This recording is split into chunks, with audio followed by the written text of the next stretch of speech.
Site Visit Report, Dandenong. Historical background. Dandenong is in the southeast suburbs of Victoria and sits around the suburbs of Keysborough, Doveton and Endeavour Hills. The First Nations tribe that lived within the area of Dandenong is the Boonwurrung, Boon Wurrung and Wurundjeri people. In 1995, the city of Greater Dandenong formally recognised and acknowledged the Indigenous Australians as the first people of this land. Within the Green Wedge itself, there are a total of 92 registered sites, comprising 77 sacred trees, 13 artefact scatters, a retired site and a subsurface cultural deposit comprising an earth feature, and there are over 500 registered Aboriginal sites within a 15-kilometre radius of the Green Wedge. According to the 2021 census, the Aboriginal and Torres Strait Islanders make up 0.5% of the Dandenong community. Changes and developments. Colonial. Early settlers in Dandenong saw the value of the land and it became an agricultural centre. In 1837, Joseph Haydon established a pastoral run. The settlement began to quickly expand and develop, such as the bridge passing over Dandenong Creek was built in 1840. The Native Police Corps had formed to bring law and order to the colony,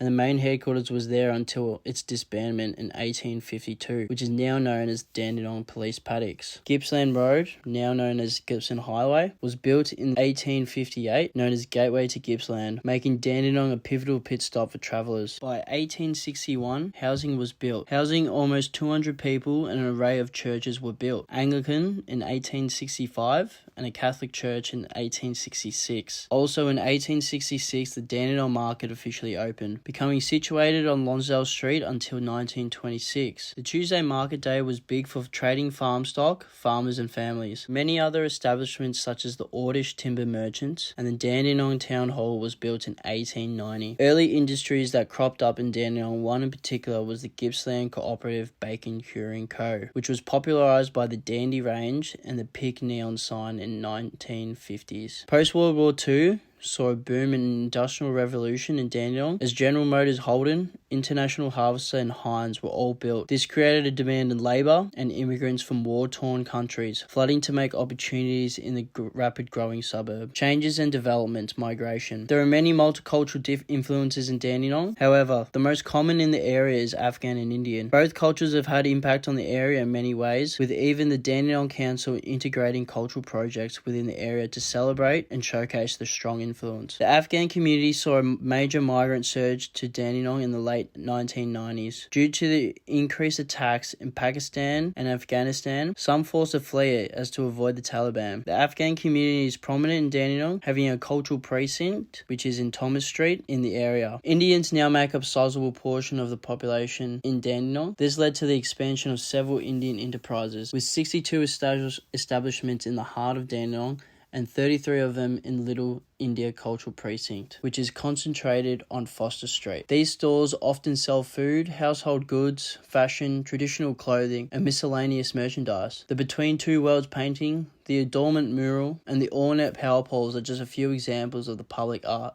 that can be seen on Foster Street. It directly honours the traders in this area who are known for their cultural fashions and textiles, embodying some of the many textile motifs and designs found in local stores. One development that had been done is the Afghan Bazaar Streetscape Enhancement Project, which highlights the prominent concentration of Afghan traders. The project, designed by Hassel Architects, went through a community consultation. The consultation emphasised the variety of Dandenong's Afghan community while concentrating on shared goals and objectives to create a design framework of themes backed by the locals that promotes social cohesion. The main elements include celebration, creative expression, the colour blue, and a centrepiece. Site analysis. Lonsdale Street is among the busiest streets in Dandenong. It serves as a hub for various commercial, social, and recreational activities. The Dandenong Library and the Drum Theatre, which are located directly across from one another, are two of the key community centres on Lonsdale Street. The Lonsdale Street strip can be seen in pictures. There are a lot of deteriorating double-storey buildings that are of the older variety that line the street and have household neighbourhood businesses. Most of the companies on Thompson Street are either owned by Afghans or have connections to the Middle East. Afghans are majority nationality on the street, and many of their businesses are in the culinary and hotel industries. Additionally, many, if not all, of the establishments on Lonsdale Street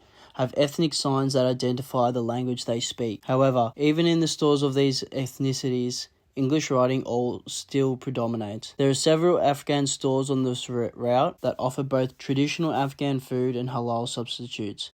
There are many different ethnic enterprises, most culinary and hospitality related, including Afghan, Sri Lankan, Persian, and Asian stores. Most ethnic companies, if not all of them, utilize different text on their storefronts, including English. There is a mixture of migrant groups. The first migrant group that had a major impact on the colonization of Dandenong would be the British in the 1830 to 1840s, searching for new settlement as they saw Dandenong as a prospective area. A lot of the homes are early Victorian and Edwardian style homes. Structures like the Drum Theatre still have a lot of colonial style facade, yet have a modern contemporary refurbished edition that has an estrangement between the old and modern that is yet mindful the shared heritage of the building. There are also many post-war style homes which are influenced by the wave of migrations after World War II. The first wave of Afghan in Australia occurred in the middle of the 19th century as Cameliers. They were essential in aiding the British exploration in the Australian outback. It was forbidden for camel riders to bring their wives to Australia, therefore the demographic was majority men. The 1901 White Australia policy was established until 1970, which further reduced immigration into Australia. The second wave immigration stemmed from the Soviet Union invasion of Afghanistan in 1979, however was a minor migration. But between 1990s and 2010, saw a large increase in Afghans according to the census in 2021, which is 41.1% of the Afghan population arrived in Australia. During this time and then between 2011 and 2020, which is 51.8% migrated due to the rise of Taliban. In the early 19th century, a limited number of Indian prisoners were transported to Australia. Other Indians had arrived as labourers, with British subjects who had resided in India. By the late 19th century, more arrived looking for employment, mostly looking in the field of hawkers or agricultural work. Due to the 1901 White Australia policy, immigration restricted the influx of migrants. After India became independent from the British Empire, a lot of the British-born Indian travelled to Australia in 1947, and then after the White Australia policy was abolished in 1973, a large increase in immigration rose. Dandenong is home to a thriving Indian community, as seen as the numerous Indian restaurants, clothing stores, and grocery stores. The Little India Cultural Precinct, which has 33 out of 62 Indian shops in Dandenong, is located on Foster Street. This is Victoria's first area dedicated to Indian culture. The area fosters a sense of neighbourhood and respect for the conventional Indian culture. With brilliant paint covering storefronts, it embodies the vivid hues connected to Indian culture. Before we come to an end, Jordan and I would like to share our personal experiences that Dandenong has provided throughout our journey. With my experience of exploring Dandenong, you can see the unique cultural richness with vibrant clusters of Indian and Afghan precincts. The area embraces this culture and it's very exciting and different. You can see how the residents of this community have made a home away from home. And from my experience, Dandenong offers a diverse range of cultures and values within its community, regardless your race or religion.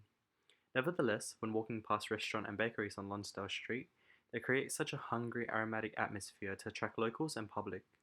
In the end, the community is very inclusive and always inviting new traditions for others to educate and experience. We kindly thank you for your attention and hope that you learned something new within Dandenong.